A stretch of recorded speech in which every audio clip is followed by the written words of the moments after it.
그다음 LG엔솔 적자. 자, LG엔솔에 대해서 제가 지난주에 얘기를 드렸습니다. 삼성 SDI와 그게 기억이 안 나시는 분들은 지난주 걸 다시 보시는 것도 저는 추천드립니다. 자, LG에너지솔루션 최근에 프랑스 르노 전기차 부문에서 암페어, 파우치, LFP를 공급 계약을 체결했습니다. 그래서 2025년부터 5년 동안 39기가와트시 안 와닿죠. 전기차 59만 대 사용할 양입니다. 그러면 매출에 있어서 꽤 큰 부분을 확보했다라고 할 수가 있겠죠. 전기차 같은 경우는 캐즘 구간을 지나가고 있습니다. 일시적인 수요 하락 이런 것들, 수요 정체, 캐즘을 일시적인 수요 정체라고 하죠. 그래서 저는 LG 에너지솔루션, 삼성 SDI는 캐즘 구간을 지나가고 있다고 봅니다. 자, 시간이 없으니까 기사는 안 보고 테슬라 주가 상승 긍정적인 거로 바뀐 투심 이건 봐야 돼요. 여러분들이 이 기사는 꼭 봐야 됩니다. 제가 예전부터 그 얘기를 들었습니다. 테슬라는 자동차 업체로 바라보면 안 된다라고 얘기했습니다. 그게 주가에 반영될 것이다라고 얘기를 했었습니다.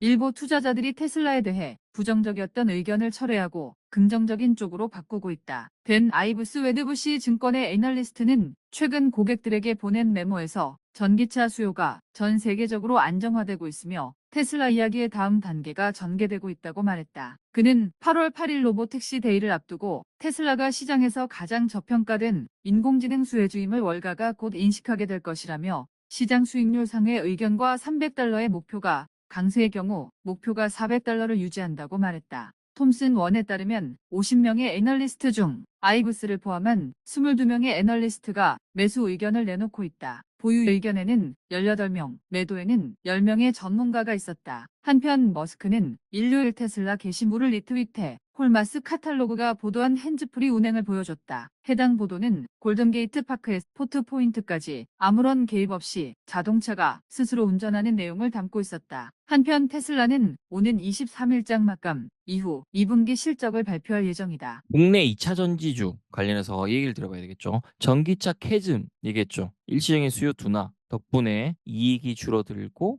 주가가 크게 부진했습니다. 저는 그래서 2차 전지 업체의 바닥 그리고 상승에 대한 시기를 하반기로 바라봤고요. 그 시그널들이 이제 나왔습니다. 테슬라 주가가 상승을 하고 있죠. 테슬라 같은 경우는 국내 주식 투자자들이 가장 많이 보유한 종목이기도 합니다. 여러분들이 아주 쉽게 테슬라를 샀을 때 향후에 손해볼 가능성은 낮습니다. 왜냐? 테슬라는 자동차 업체가 아닙니다. 그렇기 때문에 테슬라 업체를 자동차 섹터로 바라보는 순간 지금 주가는 높다라고 바라볼 것이고요. 제가 말한 테슬라를 현대차 관점으로 바라본다면 지금 주가는 저렴할 겁니다. 향후 자동차는 여러분들이 단순 자동차로 알아보시면 안 됩니다. 테슬라 같은 경우는 글로벌 인도량을 회복하고 있고 그리고 에너지 저장 장치 우리 ESS 사업 확대하고 있고 중국 시장 완전 자율 주행 기대감 속에서 주가가 상승을 했습니다. 덕분에 국내 2차 전지주도 일시적 수요 둔화를 이겨내고 이제 이익 추정치들이 내려오고 주가가 하락을 했었지만 이제 출하량이나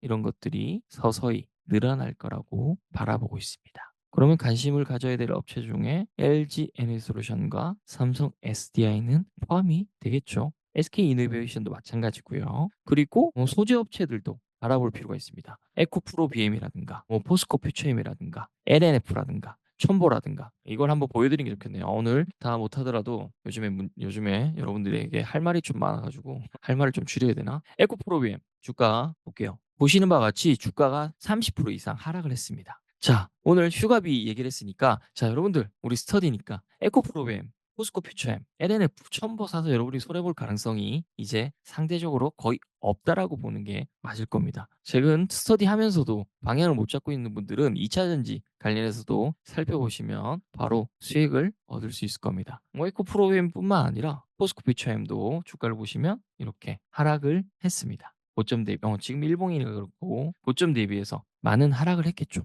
그럼 여러분들이 시선을 어디에 두느냐가 굉장히 중요합니다. 지금 말해주고 싶은 건 너무나 많은데 제가 여러분을 너무 풀면 이게 당연하게 생각해 버리기 때문에 그 부분을 경계하기 위해서 하고 싶은 얘기를 다 하지 않고 향후에 계속 스터디를 지속하시는 분들에게만 알려드리도록 하겠습니다. 그리고 혹 있으신 분들은 제가 기억하시죠? 드렸었던 내용들을. LLF도 마찬가지입니다. 31만 8천 원까지 갔던 주가가 12만 7,900원까지 빠졌다가 지금 14만 7,600원입니다. 제가 일시적인 캐즘에 대한 부분들은 얘기를 드렸고 다 지난주부터 오늘까지 설명을 드리고 있습니다. 그다음에 첨보도 봐야 되겠죠. 첨보도 209,500원 했던 주가가 71,000원까지 빠졌습니다. 저는 여러분들에게 아주 좋은 타이밍들을 계속해서 알려드리고 있습니다. 이보다 쉽게 알려드리고 있는 경우도 없는데 손해를 본다. 반성하셔야 됩니다.